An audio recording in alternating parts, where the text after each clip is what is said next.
મારા વાલા પ્રિયો, ઈસુના નામમાં હું તમને પ્રેમાળ શુભેચ્છા પાઠવું છું. તમે કેમ છો? શું સારા છો? અમે તો સારા છીએ, પરંતુ આ સ્થળ કયું છે? શું આમ પૂછો છો? આજ છે તે ટેબરનેકલ ઓફ ગોડના પરિસરમાં એટલે ગોડ્સ યેનમાં પરમેશ્વરની ધર્મશાળા છે. આ તેનું રિસેપ્શન ક્ષેત્ર છે અને આ ક્ષેત્રથી જ તમારે અંદર પ્રવેશ કરવાની જરૂર હોય છે. અને હું ત્યાંથી જ તમારી સાથે વાત કરું છું. જ્યારે તમે અહીં આવશો ત્યારે આ પરમેશ્વરની ધર્મશાળાની મુલાકાત પણ તમે લઈ શકો છો. ઠીક છે, શું તમે લોકો એમ પૂછી રહ્યા છો કે પ્રભુએ મને આજે કયું વચન આપ્યું છે? પરમેશ્વરના માણસ તરફથી પ્રભુનું એક ખૂબ જ સુંદર વચન આવી રહ્યું છે.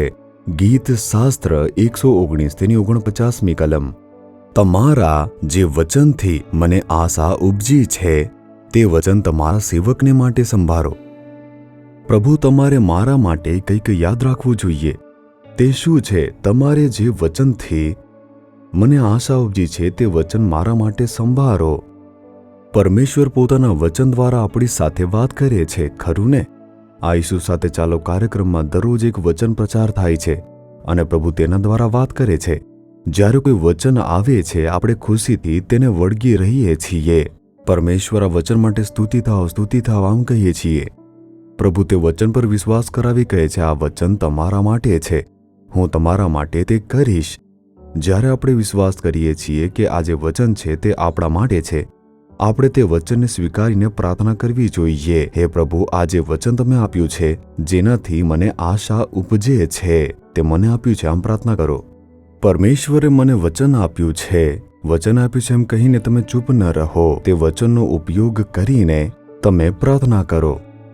જે કશું પણ હોય પહેલા હું રાહ જોઈશ અને પછી પ્રાર્થના કરીશ. તે સેવા બાબતે હોઈ શકે, જરૂરિયાત, તે કંઈ પણ હોઈ શકે છે.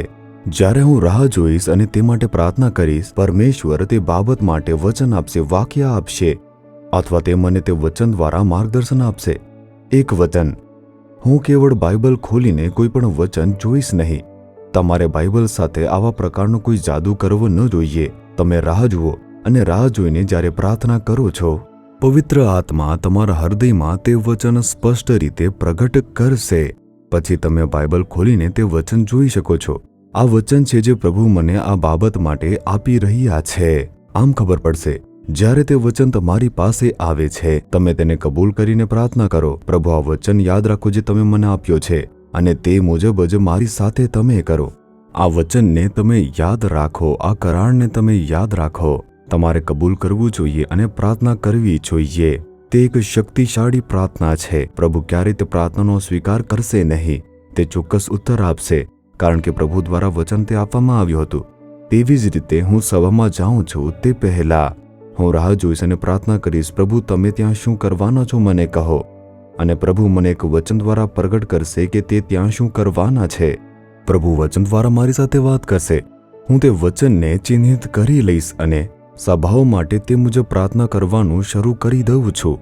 તેવી જ રીતે જ્યારે અમને સેવામાં જરૂર હોય, જેવી રીતે આ ઇમારત બનાવી હતી, અથવા જ્યારે પણ પ્રભુ મને સેવા કાર્ય કરવાનો આદેશ આપે, ત્યારે હું રાહ જોઈશ, પ્રાર્થના કરીશ, પ્રભુ, મને તમે આ માટે શું વચન આપી રહ્યા છો? અને પ્રભુ તે મુજબ મને પ્રગટ કરશે. વચનો સાથે પ્રાર્થના કરીને આજે સેવા કાર્યમાં ઘણી બધી વસ્તુઓ તે પરમેશ્વર કરી રહ્યા છે. પરમેશ્વર વચન દ્વારા અને તે વચનો અનુસાર અમે પ્રાર્થના કરીએ ત્યારે પ્રભુ પોતાના વચનો પૂરા કરે છે. તમારા જીવનમાં પણ તમારે આદત પાડવી જોઈએ. બાળકો સંબંધિત કાર્યો તમારે તરત જ જાતે નિર્ણય ન લેવો જોઈએ. પહેલા પ્રાર્થના કરો અને પરમેશ્વર પાસેથી તમે એક વચન મેળવો. તેમના વચન દ્વારા પરમેશ્વરનું જે વચન છે અથવા માર્ગદર્શન છે તે મેળવો. અને પછી જ્યારે તમે તે વચન અનુસાર પ્રાર્થના કરતા રહેશો ત્યારે તે પૂર્ણ થશે. અને એ જ પ્રભુ આપણને આજે કહી રહ્યા છે ને તે વચન આપે છે. તમારા સેવકને આપેલા વચનને યાદ રાખો જેનાથી મને આશા મળે છે. શું પરમેશ્વરે તમને વચન આપ્યું નથી? શું તમે ક્યારે તે માટે પ્રાર્થના કરી છે? અથવા તમે કેવળ તે વચન તમારી સાથે રાખો છો? વચન કબૂલ કરીને પ્રાર્થના કરો. એક સંતની પ્રાર્થના અહીં લખેલી છે. અને હવે તમારી આંખોને બંધ કરો અને 1 મિનિટ માટે પ્રાર્થના કરો. હે પરમેશ્વર, તમારા સેવકને આપેલા વચનને યાદ રાખો જેના પર તમે મને આશા આપી છે. પરમેશ્વર, મારા માટે તે યાદ રાખો અને તેને તમે પૂર્ણ કરશો. ઈસુ ખ્રિસ્તના નામમાં પ્રાર્થના કરીએ છીએ. Amen, amen. Jesus redeems Gujarati YouTube ચેનલને સબસ્ક્રાઇબ કરો દરેક નવા કાર્યક્રમની માહિતી મેળવવા માટે બેલ આઇકન પર ક્લિક કરો.